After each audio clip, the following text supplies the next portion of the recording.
সূর্যের তীব্র আলো জানালার পর্দা ভেদ করে চোখে আসতেই নীলার ঘুম হালকা হয়ে যায়। রাতে ছাদ থেকে এসে কাপড় চেঞ্জ করে বিছানায় গা এলিয়ে দিতেই ঘুম এসে তার চোখে ভর করে। আস্তে আস্তে বিছানায় উঠে বসলো নীলা। চোখ ডলে কিছুক্ষণ এভাবে ঝিম মেরে বসে রইল। ঘড়ির দিকে তাকিয়ে দেখলো কেবল 9টা বাজে। এমনিতে নীলা ভোরে উঠে নামাজ আদায় করে সব সময়, কিন্তু কাল এত দখল গেল, তারপর দেরি করে ঘুমিয়েছে। সেই হিসেবে খুব তাড়াতাড়ি উঠে পড়েছে সে। তুলতে তুলতে বিছানা ছেড়ে নেমে কারবাড থেকে কাপড় নিয়ে সোজা ওয়াশরুমে চলে গেল। একদম শাওয়ার নিয়েই রুম থেকে বের হবে সে।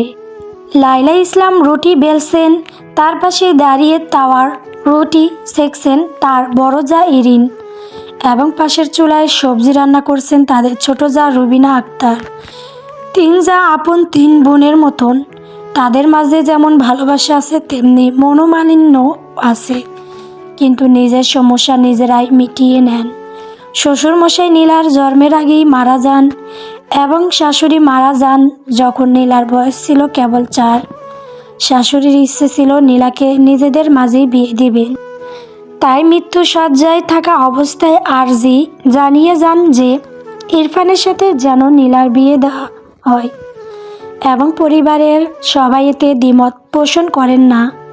এরপর থেকে ইরফানকে বলে দেওয়া হয়েছিল যে নীলা বড় হলেই নীলার সাথে তার বিয়ে দেওয়া হবে।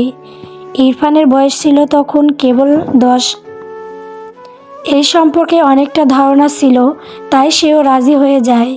নীলা যখন জন্ম হয় তখন সে ছিল ধবধবে সাদা, কিন্তু বেশিরভাগ সময় অসুস্থ থাকার কারণে আস্তে আস্তে গায়ের রং উজ্জ্বল শ্যামলাই আসে, এবং পরবর্তীতে এত শরীরের যত্নও নেওয়া হয়নি তার। কিন্তু মায়া তো মুখেই রয়ে যায়। ইরফান ছোট্টবেলা থেকেই নীলাকে খুব যত্নে রাখত। ইরফানই নীলাকে একবার বলেছিল যে নীলা বড় হলে নীলাকে সে বিয়ে করবে। তখন নীলার বয়স ছিল কেবল 6 বছর। বিয়ে মানে বুঝতো খাওয়া দাওয়া, নতুন কাপড়, ঠিক যেমন তার পুতুলের বিয়ে হয়। যখন সে ছোট্ট নীলা ইরফানকে বলেছিল, ইরফান ভাইয়া আমি তোমার পুতুল বউ হব এবং তুমি হবে আমার পুতুল জামাই। নীলার এমন কথা সবাই শুনে হাসলেও ইমরান খান খুব রাগারাগি করছিলেন নিজের ছেলের সাথে। তার রাগের কারণ সবাই জানতে চাইলে তিনি প্রতি উত্তরে বলেছিলেন, আমি চাইতাম না নীলা সব সম্পর্ক জানুক। সে খুবই ছোট এবং নিষ্পাপ। এখন তাকে যা বলা হবে সে তাই মনে রাখবে। ভবিষ্যতে যদি হিতে বিপরীত হয় তাহলে ওর নিষ্পাপ মন ভেঙে যাবে। তখন অবশ্য সবাই সান্ত্বনা দিয়েছিলেন এমন কিছু হবে না। এই সকল চিন্তায় এতটাই মশগুল ছিলেন ইরিন যে তাওয়ার থাকা রুটি পুড়ে যাচ্ছিল, তাতে তার কোনো হেলদোল নেই। লাইলা ইসলাম তা লক্ষ্য করে রুটি বেলা রেখে সঙ্গে সঙ্গে চুলা নিভিয়ে দিয়ে চিন্তিত স্বরে বললেন, এই ভাবি কি হয়েছে তোমার? কোন চিন্তায় মগ্ন ছিলে তুমি? রুটি তো পুড়ে কয়লা হয়ে গেল। লাইলা ইসলামের কথা শুনে রুবিনা আক্তার চুলার আঁচ কমিয়ে তাদের দুজনের দিকে মুখ করলেন। ইরিন আক্তার হুঁশ ফিরতেই ডুগরে কেঁদে উঠলেন। তাকে হঠাৎ এভাবে কাঁদতে দেখে 2 যা মিলে ব্যস্ত হয়ে উঠলেন। একজন তার মাথায় হাত বুলিয়ে তাকে থামানোর চেষ্টা করছে, তো আরেকজন তার পিঠে হাত বুলিয়ে থামানোর চেষ্টা করছে। ইরিন আক্তার কাঁদতে কাঁদতে বললেন, উনি এই ভয়টা পাচ্ছিলেন তা এখন সত্যিতে পরিণত হলো। আমার নিষ্পাপ নীলার নিষ্পান মন ভেঙে গেল। কথাগুলো বলে আবার কান্নায় ভেঙে পড়লেন। তার বলা কথাগুলো শুনে লাইলা ইসলাম ও রুবিনা আক্তার দুজনের চোখেই অশ্রুসিক্ত হয়ে গেল। কিন্তু পরক্ষণেই লাইলা ইসলাম নিজেকে সামলে বড় যাকে ভরসা দেওয়ার জন্য বললেন, আমার মেয়ে কি এতটাই দুর্বল নাকি? তার মাঝে যে আমি মিনু আপুর ছায়া দেখতে পাই। এত সহজে ভেঙে পড়ার মতো আমাদের মেয়ে নীলা না। তার মাঝে যে মির্জা বংশের রক্ত চলাচল করছে, তাহলে আমরা কান্নাকাটি করে কেন আমাদের মেয়েকে অপমান করব? লাইলা ইসলামের কথা শুনে ইরিন আক্তার চোখের পানি মুছে ফেলল।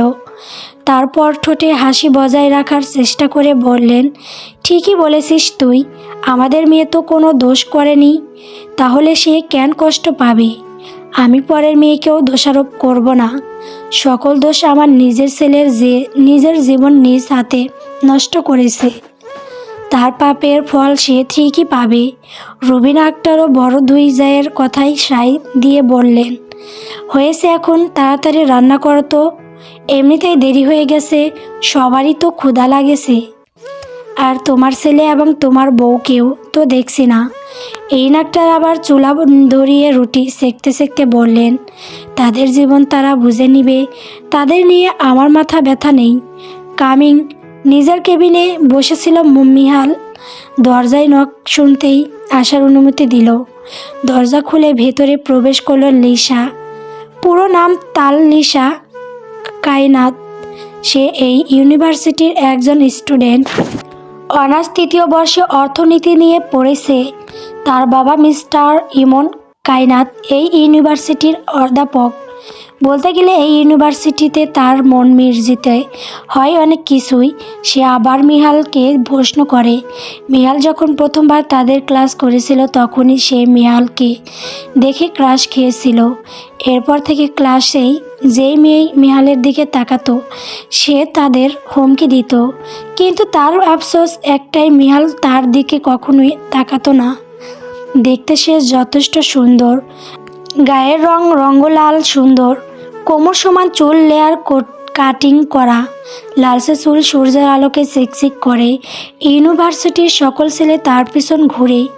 মিহাল ডেস্কের ওপর রাখা কম্পিউটারে কিছু করছিল, তাই তার সামনে কে এসেছে তা সে চোখ তুলে দেখার প্রয়োজন বোধ করল না। লিসার পরনে কালো শার্ট, স্কার্ট এবং সাদা শার্ট। শার্টের প্রথম 2 বোতাম খোলা। শার্ট গায়ের সাথে একদম ফিটিং হয়ে লেগে আছে। লিসা একদম মিহালের ডেস্কের সামনে এসে দাঁড়ায়।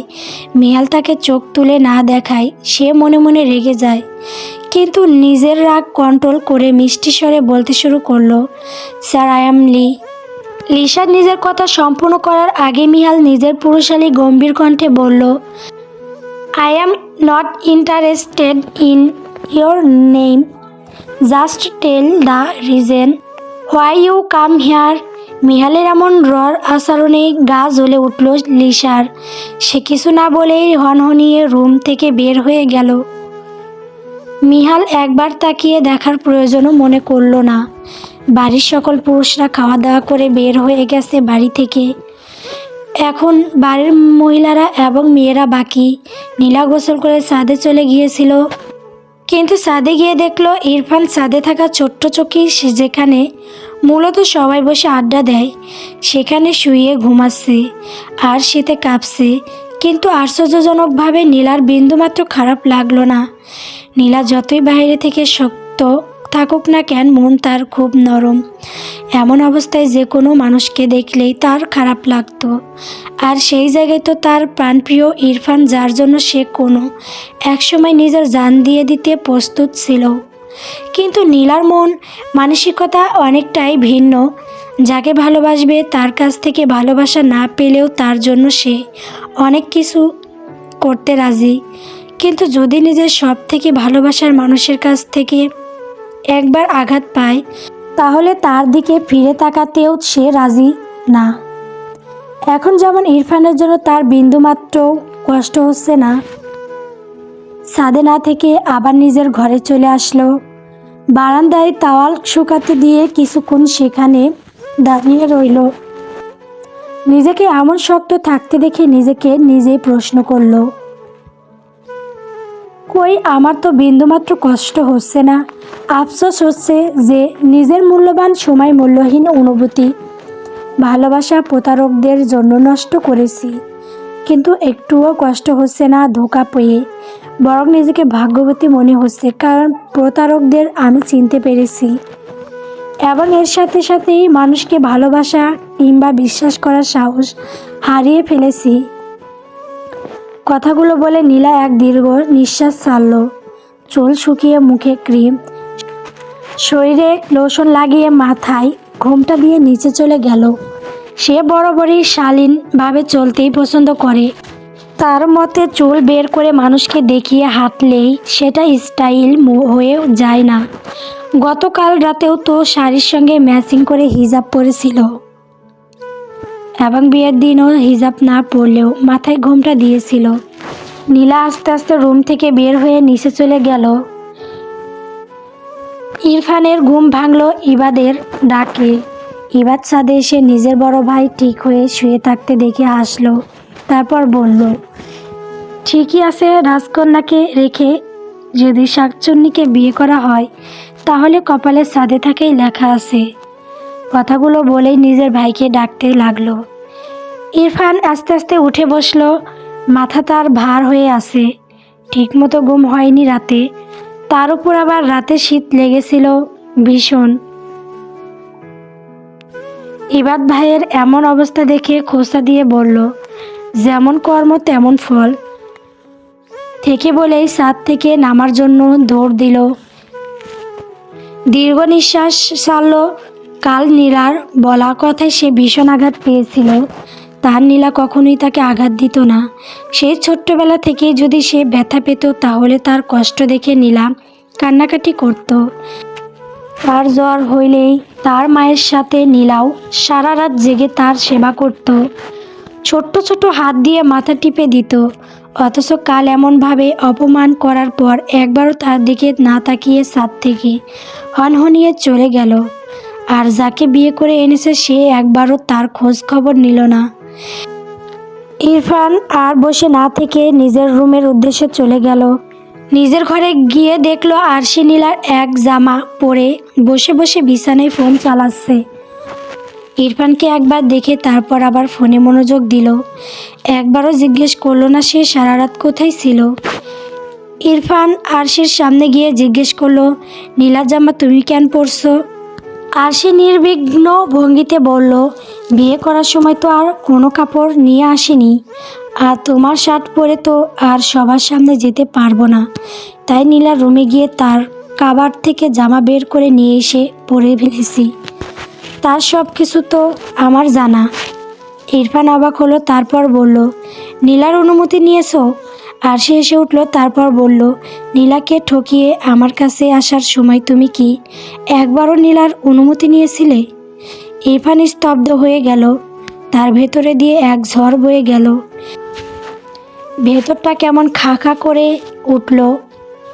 প্রতি উত্তরে কিছু বলার জন্য খুঁজে পেল না। তাই আর কথা না বলে কারবার থেকে নিজের কাপড় নিয়ে সোজা ওয়াশরুমে চলে গেল। ডাইনিং টেবিলে বসে নীলা, আবির আর ইবাদ তিনজন মিলে খাবার খাচ্ছে। ইবাদ নিচে এসেই সবার সামনে বলে দিল ইরফান কাল সারা রাত ছাদেই কাটিয়েছে।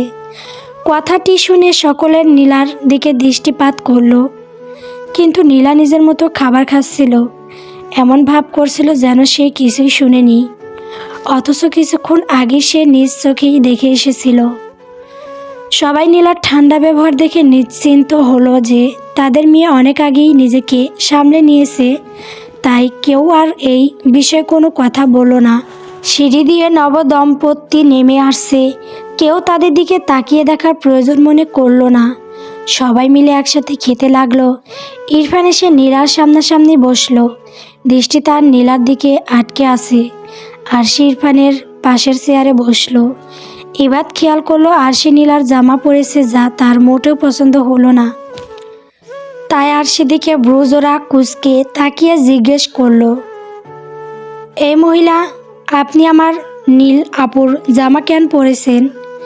আরশি ঠিক পছন্দ হলো না ইবাদের তাকে মহিলা বলে সম্বোধন করার, কিন্তু সবার সামনে নিজেকে যথাসম্ভব স্বাভাবিক রাখার চেষ্টা করলো। ইবাদের কথায় সবাই আরশির দিকে তাকালো, এমনিকি নীলা নিজেও। আরশির পরনে তার কেনা সব থেকে পছন্দের ড্রেস দেখে তার ছেলের হাসি ফুটে উঠল তার মুখে। আরশি নাকামি করে বলল, বারে আমি কি আমার বেস্ট ফ্রেন্ডের জামা পরতে পারি না? আর নীলা, এই ড্রেসটি আমার খুব পছন্দ হয়েছে, আর সম্পর্কে তো সে এখন আমার ননদ হয়, এবং আমি নিজের কোনো ড্রেস আনিনি। নীলা মুচকি হেসে বলল, কেন নয় ভাবি, অবশ্যই তুমি পারো। আর তাছাড়াও সব সময়ের মতো তোমার নজর আমার ব্যবহার করা প্রিয় জিনিসের প্রতি রয়ে গেল। এখন যদি তোমার সেকেন্ড হ্যান্ড জিনিস নিতে সমস্যা না হয় তাহলে আমারও তোমাকে দান করে দিতে কোনো সমস্যা নেই।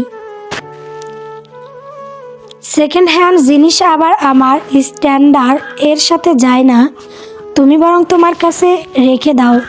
নীলার এমন কথায় আরশির মুখ চুপসে গেল। উপস্থিত সবাই মিটমিট করে হাসলো। কেবল অবাক নয়নে ইরফান নীলার দিকে তাকিয়ে রইল। তার জানা মতে আরশি নীলার সব থেকে কাছের।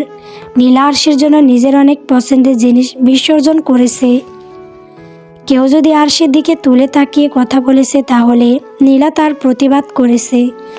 অথচ আজ নীলা নিজের আরশিকে সকলের সামনে অপমান করলো। সবাই আবার খাবার খেতে মনোনিবেশন করলো। এর মাঝখানে নীরবতা ভেঙে ইবাদ বলে উঠল, জানো নীলা আপু, আমার একটা গান মনে পড়ে। নীলা ইবাদের দিকে তাকালো এবং মিষ্টি সুরে জিজ্ঞেস করলো, কোন গান? ইবাদ সুর দিয়ে গাইতে লাগলো, কিশোরী কিশোরী কিশোরী কিশোরী তোকে না পাইলে জানি না কি করি, কিশোরী কিশোরী কিশোরী কিশোরী হয়ে যা শুধু আমারই। ইবাদের গান শুনে নীলার ঠোঁটে প্রসারিত হলো খুব মিষ্টি একটি হাসি। উপহার দিল ইবাদকে। উপস্থিত সবাই মুচকি হাসলো। আরশির সহ্য হলো না নীলার এমন খুশি, তাই সে আগ বাড়িয়ে ইবাদকে জিজ্ঞেস করলো, আর আমাকে দেখে কোন গান মনে পড়ে তোমার? ইবাদ কিছুটা বিরক্ত বোধ করলো, তারপর মাথায় দুষ্ট বুদ্ধি আসতেই বলতে শুরু, আপনাকে দেখে আমার একটি গান মনে পড়ে। আরশি উৎফুল্ল হয়ে বলল, তাড়াতাড়ি বলো কোন গান? ইবাদ গানে সুর ধরে, খিচুড়ি খিচুড়ি খিচুড়ি খিচুড়ি, আমার ভাই বিরিয়ানি রেখে বেছে নিল খিচুড়ি। খিচুড়ির গান শুনলে আমার পায়ে যে বমি। খিচুড়ি খেতেই বলি দূরে যা এখনই। উপস্থিত সবাই হেসে উঠল। আসলে ইবাদের থেকে অপছন্দের খাবার হলো খিচুড়ি। এগুলো কিছু অপছন্দ করলে সে সেটি খিচুড়ির সাথে তুলনা দেয়। আরশির আবার অপমান বোধ করলো। নীলা হাসতে হাসতে বলল, উফ ইবাদ, তুই তো বাংলাদেশের ফিউচার সিঙ্গার। ইমরানের রাগ উঠে গেল।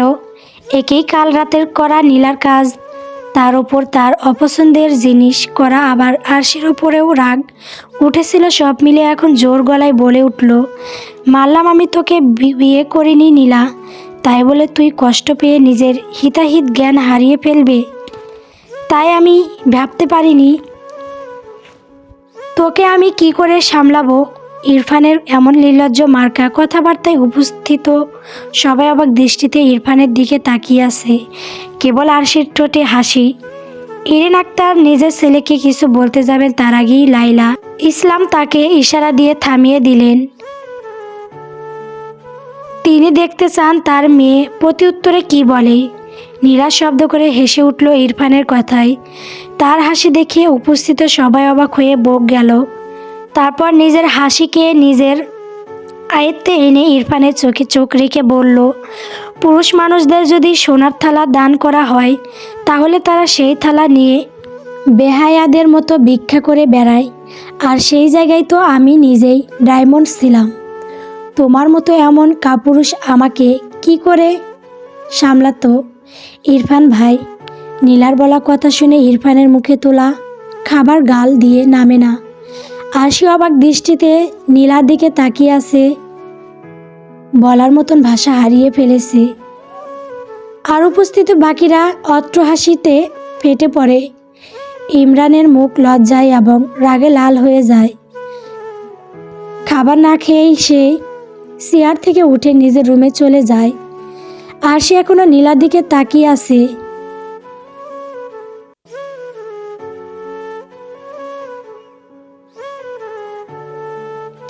গল্প নিভৃতে প্রেম আমার নীলাঞ্জনা। পরবর্তী পর্ব পাওয়ার জন্য অবশ্যই চ্যানেলটিকে সাবস্ক্রাইব করবেন। ধন্যবাদ।